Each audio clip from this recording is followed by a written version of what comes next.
That's right. Konami just made some changes that are going to affect GOAT format and Edison format, specifically for the Konami events, such as like the Time Wizard events. I'm going to go over some quick highlights, how like certain erratas and also priority, how it's affected too. But you want to stay tuned to the very end, because I'm also going to provide of what to do next and also some resources that will help you still play GOAT and Edison the way that it's meant to be. So let's get right into it. So as you can see, all formats with legacy format, GOAT, Edison, and even HAT have been affected. They're going to use the current erratas and also the rulings about priority with ignition effects too. And that changes the whole dynamic. I'll give some visible examples. In GOAT format, we actually use Sangan and Sinister Serpent. So Sangan, you can get the card immediately and use it if need to. However, in the new version is that you can't use it right away, essentially. Sinister Serpent is a good reoccurring advantage, especially for discard traps and also graceful charity, and then being able to build advantage that way. However, with the new errata is that it banishes itself during the next end phase, so then you're not able to reoccur. So literally defeats the purpose. Ring of Destruction is another good one, that it was errata, that it could only work on your opponent's turn and on your opponent's monsters. In GOAT format, this was a fantastic card, not only to get rid of problem monsters, but also close out games. So for example, if you're able to attack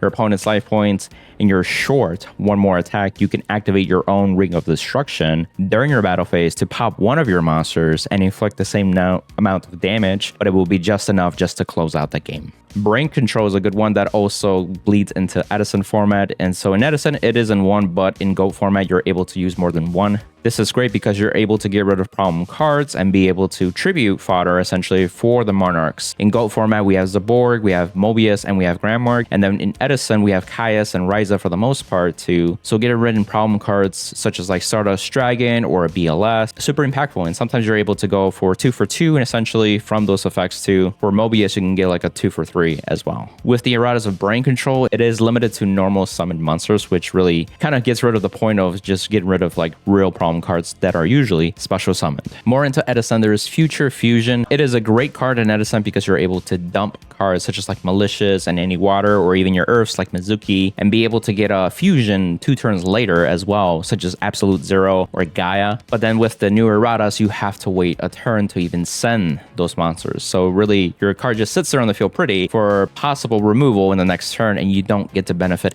anything from it. So it really does suck with the new errata. So this is part of like Diva Hero Zombie decks too. That's super important with Future Fusion, and also OTK decks with the machine decks such as like Chinso, OTK, or Dragon Turtle, for example, too.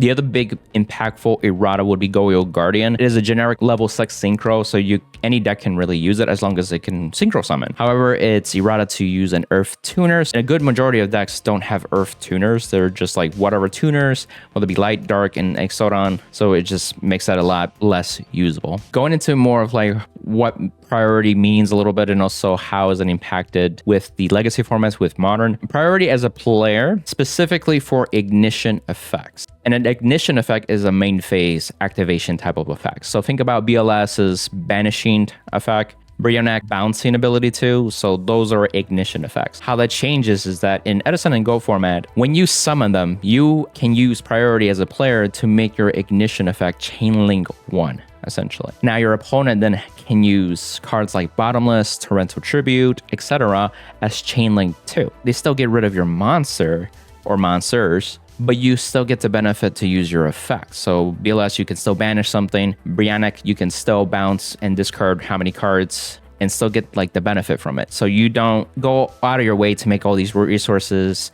for these cards and then all of a sudden get to wasted by Bottomless or Torrential Tribute, kind of blown out essentially. Now in modern day Yu-Gi-Oh, if you summon a BLS or a Brionic and then use Bottomless, you actually don't get a chance to even try to use your ignition effect. You actually have to wait for them to resolve any traps. If they didn't activate any traps in response to the summon, now you can then use your ignition effect as a follow-up separate. So it really, there is a difference in gameplay and what you can get out of it too. But nonetheless, that is just Konami specific events. So you do not have to play with their new erratas or new rulings. You can still play on Dueling Book online. I've heard that they're not making any changes. They're going to keep Edison and GOAT the same way.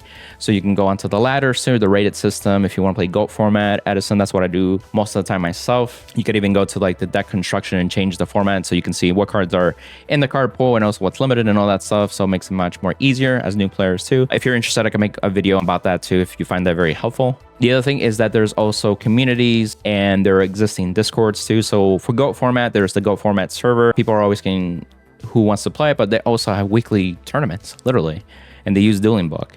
And then also they have the in-person events, the GOAT Grand Prixes or the GGPs.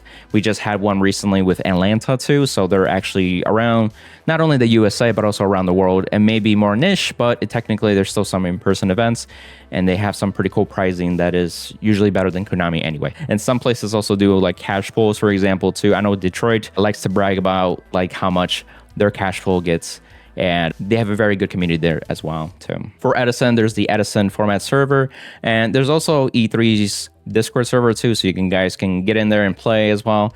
E3 also has events that the RBETs, the real big Edison tournament. So these are also something that they work on. I know they're working on Indianapolis, and then also Chicago was announced recently. So I might be able to go to that too later on in the year. So there's definitely opportunities to play in person and online still with the community. I'll provide some links down below in the description if you want to check out those resources for yourself. And if you're new to the channel too, you can check out my GOAT deck profile guides that I've made. I will also start creating Edison content because I'm actually going to my first Edison event coming up soon. And that's why I know so much already because I've been crash coursing on it. And also if you're into old nostalgic Yu-Gi-Oh, check out Final Saga's Oracle cards. They have phenomenal cards you should check out. Till next time, amigos. Bye.